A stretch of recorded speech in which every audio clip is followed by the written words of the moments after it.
Ladies and gentlemen, kita sambut moderator Ngopi Khairuddin Fasla Siregar. Assalamualaikum warahmatullahi wabarakatuh. Selamat malam kepada kita semua. 102,6 FM Satsrasi Suara, satu kata penuh makna pasti selalu di hati.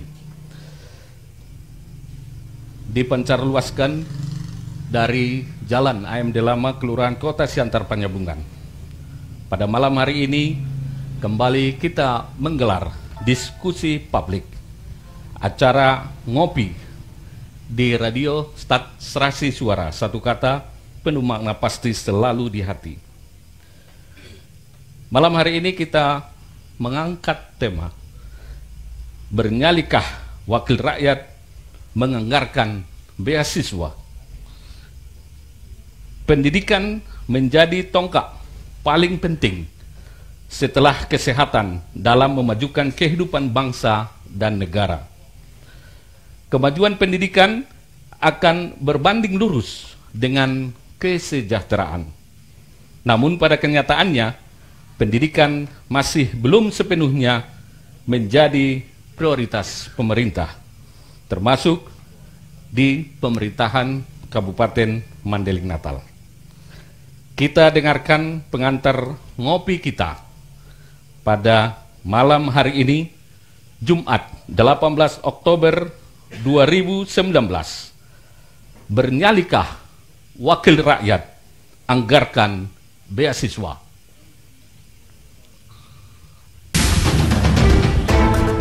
Program Ngopi, Ngobrol Politik. Rumah Diskusi Publik di Radio Stat 102,6 FM.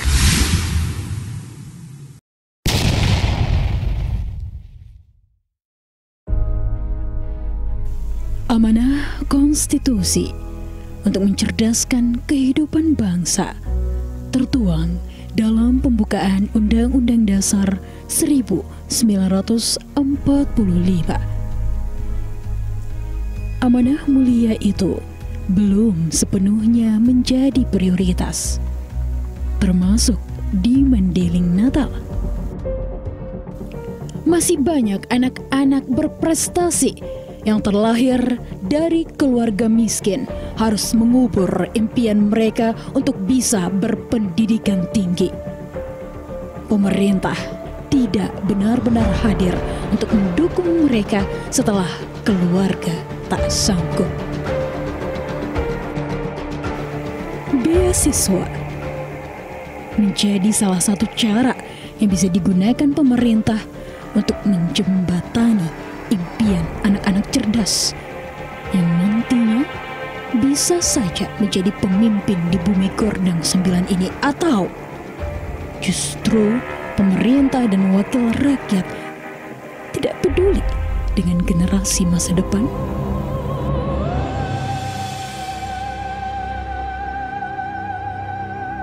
Beranikah para wakil rakyat mendorong pemerintah untuk menganggarkan beasiswa bagi mereka, anak-anak miskin yang berprestasi? Sanggupkah wakil rakyat berteriak agar anak-anak ini bisa mengecap bangku kuliah? Sebagai bentuk kepedulian terhadap pendidikan di Mandailing Natal, Start FM dan Start News kembali menghadirkan diskusi publik lewat acara ngopi, ngobrol politik, mengedepankan tema Bernyalikah Wakil Rakyat Anggarkan Beasiswa.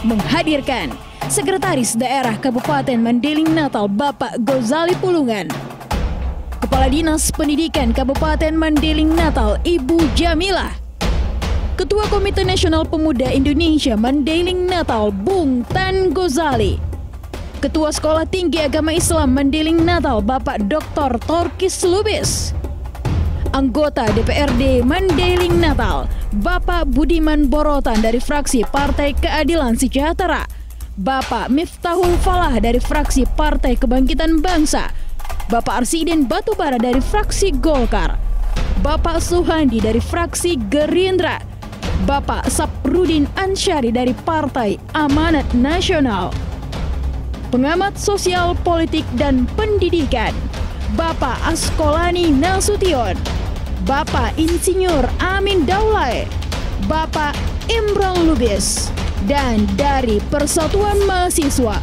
yang ada di Mandailing Natal.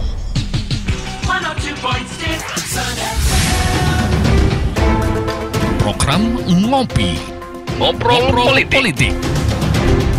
Rumah Diskusi Publik di Radio Start 102,6 FM. Baik, sahabat Start FM, para narasumber kami yang kami hormati. Kita mulai diskusi kita malam hari ini. Dan kami informasikan bahwa diskusi kita malam hari ini disiarkan secara langsung lewat live streaming akun Facebook kita Radio Start 102,6 FM dan juga di akun website kita www.startfmmadinah.com dan juga disiarkan secara langsung lewat frekuensi 102,6 FM dan kami juga melakukan peliputan acara ini untuk diunggah di akun YouTube kita Start FM News Channel. Maka kepada kita semuanya bisa membantu kita untuk men-share akun Radio Start 102,6 FM karena kita melakukan secara langsung. Baik, sahabat Start FM dimanapun Anda berada dan para narasumber kami serta audiens yang ada di OnKP Start FM ini. Kita mulai dengan narasumber kita pertama. Kita ketahui di media sosial, di beberapa akun media sosial sangat getol untuk memperjuangkan bahwa anggaran beasiswa ini agar bisa kembali ditampung di APBD Kabupaten Mandailing Natal. Ada Ketua KNPI Kabupaten Mandailing Natal, Bung Tan Gozali. Kita beri yang pertama, bagaimana pandangan Bung, seperti apa perkembangan pendidikan kita sejak Mandailing Natal berdiri saat ini, khususnya terutama pendidikan perguruan tinggi kita yang terkait dengan betapa butuhnya para mahasiswa berprestasi ini untuk didorong anggaran yang diberikan oleh pemerintah. Kami persilakan kepada Bung Tan Gozali. Bismillahirrahmanirrahim. Assalamualaikum warahmatullahi wabarakatuh. Waalaikumsalam warahmatullahi wabarakatuh. Ya, terima kasih yang sebesar-besarnya kepada Star FM dalam acara ngobrol politik Rumah Diskusi Publik yang berjudul dengan Bernyali Kah Wakil Rakyat, Anggarkan Beasiswa.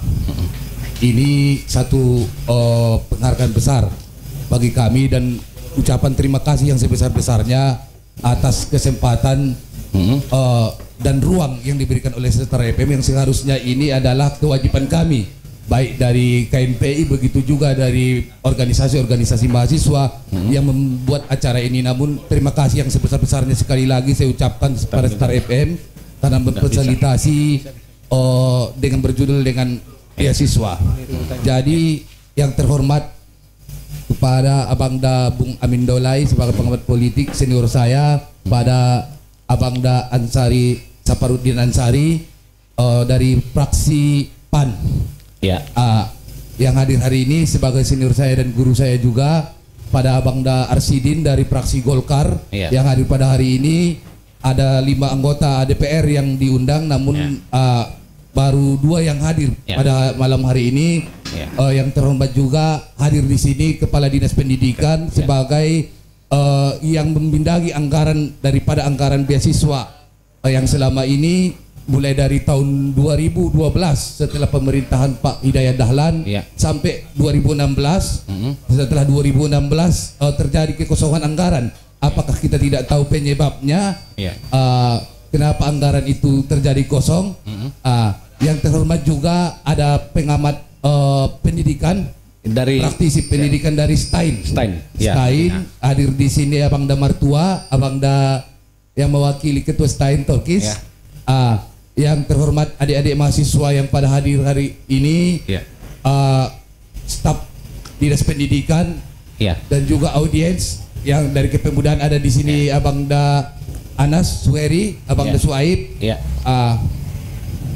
Jadi bicara persoalan masalah beasiswa, kita mengetahui bahwa memang anggaran beasiswa dianggarkan pada tahun 2012 setelah memang terpilihnya dan dilantiknya Bapak Hidayat Dahlan 2011. Ya. Di 2011 terjadi pembahasan anggaran DPR di RAPBD 2012. Ya. Sehingga masuklah anggaran itu pada tahun 2012. Berjalan dengan beriring waktu, 2013 Bapak Hidayat Dahlan sebagai visi misinya, sebagai visi misinya Pendidikan gratis ya. pada waktu itu mungkin Abang Da Paslah sebagai ketua tim sukses beberapa bakal lebih tahu ya. Pendidikan gratis. Ada Ustaz Alhamdulillah terrealisasilah anggaran itu. Pada akhirnya memang sampai 2016 setelah terpilihnya Bapak Dahlan 2015, namun 2016 masih dianggarkan sampai 2016 kalau tidak salah dilantik Bapak Bapak Dahlan Batubara Dahlan Suheri. Artinya anggaran ini hanya 4 tahun bertahan.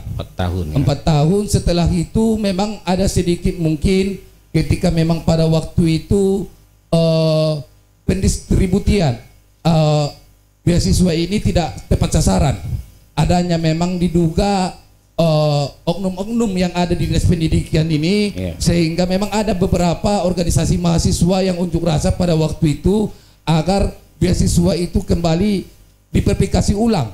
Namun yang terjadi bukan verifikasi ulang, namun mengkosongkan anggaran di tahun selanjutnya di 2017.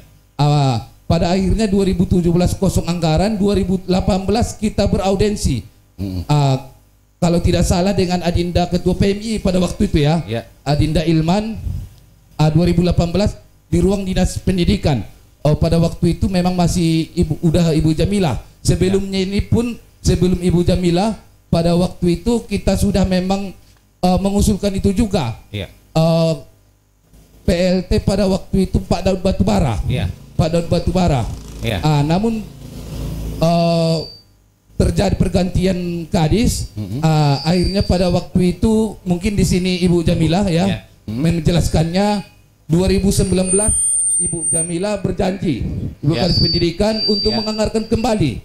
Menganggarkan kembali karena sebelumnya ini mungkin ada kekurangan mungkin anggaran yang terjadi di Pemkab Madinah. Jadi setelah 2018-2019 kita tunggu dan kita juga mengusulkan kepada pimpinan DPR pada waktu itu Bang Insinyur Jubair Lubis. Insinyur Jubair Lubis. Namun dia juga mengiyakan. Namun setelah 2019 kita tunggu, kita lihat di APBD 2019 masih tetap kosong. Artinya kita pesimis memang bagaimana baik dari para pihak Pemkab begitu juga dari anggota DPR sebagai budgeting anggaran. Adanya memang anggaran masuknya anggaran beasiswa di tahun 2019. Pada akhirnya kita tunggulah di wajah baru anggota DPR periode 2019-2024. Mungkin di sini ada Abang Da Ansari, Abang Da Arsidin sebagai wakil DPR atau yang sebelumnya ini sebagai anggota DPR periode 2014-2019. Barang baru stok. Barang baru stok apa ya. Jadi harapan kita memang di 2019 ini bagaimana memang memperjuangkan anggaran beasiswa ini. Karena melihat kondisi ekonomi saat ini yang memang sangat memprihatinkan dan banyaknya memang adik-adik mahasiswa yang putus kuliah. Akibat ketiadaan memang ekonomi. Mungkin Abang Da Arsidin pernah berpengalaman menjadi seorang mahasiswa baik dari S1, baik begitu juga S2 yang pernah mengharapkan bantuan dari baik pemerintah begitu juga dari perusahaan. Iya. Ketika memang tidak ada dari pemerintah, dari perusahaan, artinya ini tidak menyinggung ya, artinya biar bagaimana ke depan menjadi motivasi. Jadi harapan kita memang, saya yakin dan percaya, apalagi memang setelah lahirnya Abang Da Ansari Nasution, Safarudin, kembali ke gedung raya. Anggota DPR, saya yakin percaya anggaran beasiswa ini akan terrealisasi 2020. Jadi harapan kita beasiswa ini untuk dianggarkan kembali. Iya. Hanya persoalan 2 miliar. Ya. Seharusnya bukan mengkosongkan anggaran, justru meningkatkan daripada anggaran. Kalau kita lihat dari kabupaten-kabupaten lainnya, baik Tapsel, Paluta, Palas, seperti Labuhan Batu, menganggarkan anggaran beasiswa itu 8 miliar. 8 baru miliar. seminggu yang lewat. Ya. Pendistribusiannya 8 miliar. Kalau Tapanuli Tengah membuat kebijakan setiap mahasiswa yang di perguruan tinggi. Iya. Tidak itu, hanya di perguruan tinggi negeri. Perguruan tinggi negeri maksudnya masuk terdaftar di perguruan tinggi negeri. Persoalan kaya atau miskinnya dia dapat beasiswa. Artinya ini adalah sebuah kemunduran terhadap dunia pendidikan Mandailing Natal. Kita berharap baik pemerintah eksekutif begitu juga legislatif sebagai budgeting anggaran bagaimana untuk memprioritaskan anggaran beasiswa ini di tahun 2020, bahkan lebih penting daripada anggaran KPU yang bisa dianggarkan 40 miliar, anggaran Panwas 15 miliar. Berarti Anda setuju dipotong anggaran KPU gitu? Kita setuju dipotong karena memang kalau dilihat dari pengalaman 2010 anggaran pemilu pilkada itu 25 miliar dan itu pun dua putaran. Ini masa 40 miliar satu putaran. Ini kita berharaplah agak realistis lah berpikir baik dari pemerintah begitu juga dari DPR. Yang 40 miliar itu kan belum dibahas di DPR itu kan? Itu baru diasumsikan kan? Yang paling tidaknya kan ada sudah acuan dari pemerintah. Acuan yang memang awalnya memang mereka menganjurkan 60 meminta 65 miliar yang disediakan 40 miliar. 40 ya, oke. Dan itu belum sah ya. Itu nanti kan masih ada di DPR kan belum dibahas juga. Kita berharap nanti bisa Jadi harapan kita jangankan anggaran beasiswa, kalau kita lihat dengan kabupaten yang lain, anggaran beasiswa S1, S2, bahkan anggaran untuk pembuatan skripsi, ini hal yang penting. Terkadang memang di kondisi kita memang di ujung kuliah pendidikan terjadi memang terkadang memang anggaran yang sangat bengkak. Baik pembuatan skripsi, proposal, penelitian, KKL. Mungkin Bang Arsin, Bang Safarudin Haji, Bang Amin Daulay di sini sudah berpengalaman. Sudah tahu ya. Sudah tahu dalam hal itu. Oke, kami sudah tangkap. Saya berapalah idealnya yang perlu kita alokasikan untuk beasiswa ini menurut pemahaman Anda? Jadi untuk tahun 2017 saya pernah melihat data mahasiswa dari Mandailing Natal itu yang di perguruan tinggi lebih dari 3.000 di perguruan mahasiswa. Yang masuk di perguruan tinggi negeri hampir 1.000. Kalau dialokasikan yang 2 miliar pada waktu itu bagi 55 juta ya kalau nggak salah Ibu ya. Berarti hanya 400 orang. 400 orang yang tertampung. Paling idealnya kan tidak dapat memang 8 miliar 2 kali lipat 8 miliar teringat saya Labuhan Batu ya 4 miliar paling tidak 3 miliar paling tidak 3 miliar ya 3 miliar iya udah dimasuk kali ke otak belakang Pak Arsidin ya jika sudah memang penting bagaimana untuk menganggarkan beasiswa untuk S2. Oh jadi ini tidak di S1 saja, berarti Anda mengusulkan juga untuk ada beasiswa S2. Gitu ya? Oke baik, terima kasih Pak Ketua KNPI Kabupaten Mandailing Natal yang setiap hari luar biasa lobbyingnya. Saya juga pernah di lobbying agar berkomentar supaya anggaran ini nanti bisa dijawab oleh anggota DPR kita sesuai dengan tema kita pada malam hari ini. Tentu juga kepada Ibu Kades juga kita berharap nanti memberikan penjelasan terkait dengan proses penganggaran di 2020. Namun saya ke Rocky Gerung dulu. Nah, ini ada nih Rocky Gerung Mandailing Natal. Ini amatan objektifnya seperti apa sih sebenarnya dunia pendidikan kita kalau kita kaitkan dengan indeks pembangunan sumber daya manusia kita, apalagi di dalam visi misi oleh pemerintahan kita sebelumnya juga masih memprioritaskan pendidikan. Apa sebenarnya yang dibutuhkan oleh masyarakat kita terkait dengan pencerdasan pembangunan sumber daya manusia kita ini? Ya, terima kasih. Iya.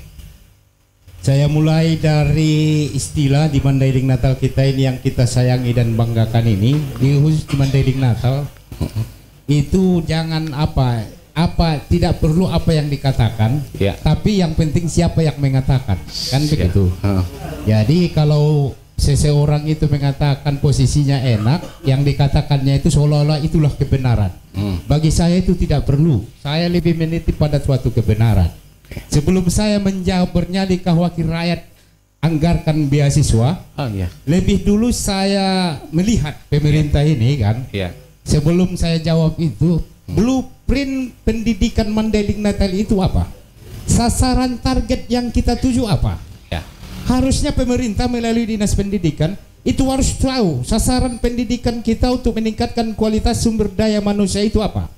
Setelah sasaran itu ada, kita lihat apa permasalahan untuk mencapai itu.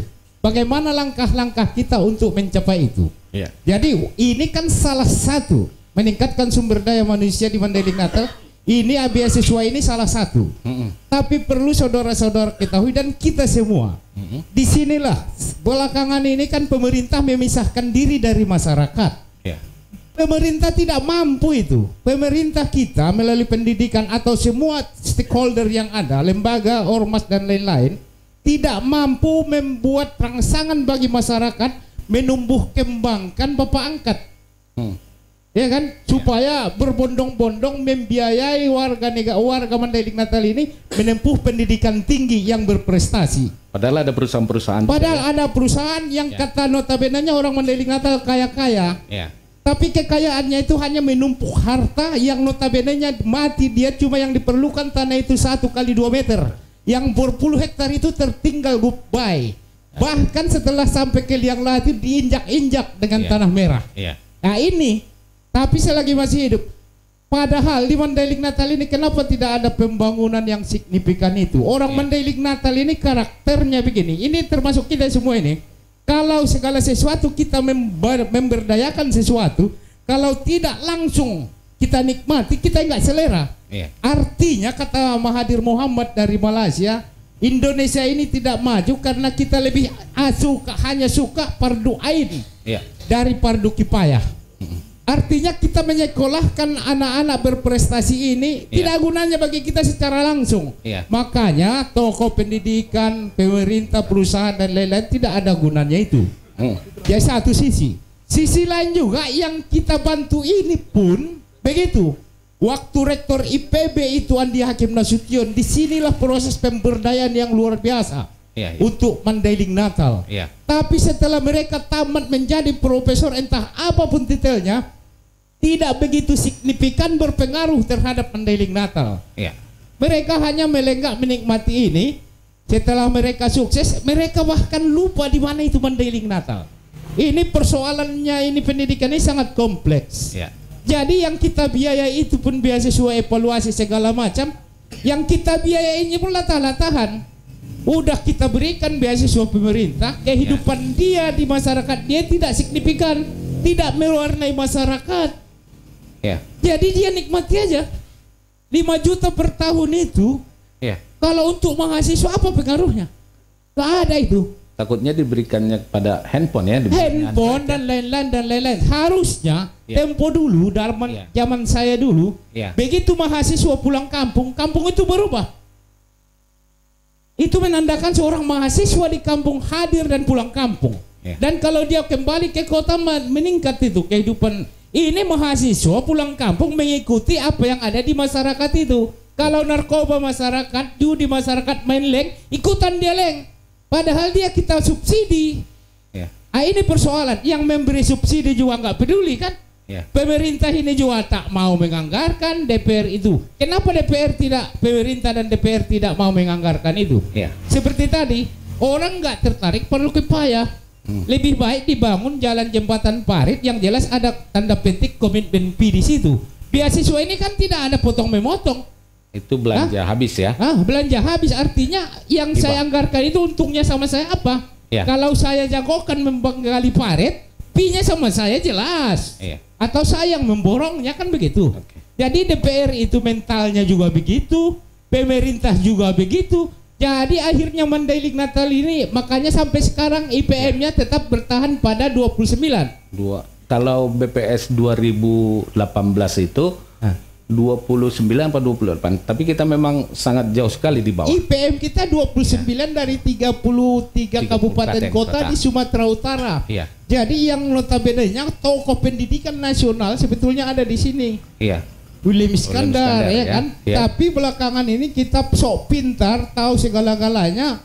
Padahal kita cukup bodoh di Mandailing Natal ini. Mulai dari rakyat Santak pimpinan bodoh mayoritas nih. Ya. Jadi itu makanya saya bilang jadi persoalan sumber daya manusia untuk memajukan Mandailing Natal ini tidak cukup dengan anggaran beasiswa. Ya. Yang jelas pemerintah bikin dulu sasaran kita apa, berencana susun dulu segala macam. Apa kendala untuk itu kita kalau memang persoalan biaya, lahirlah beasiswa.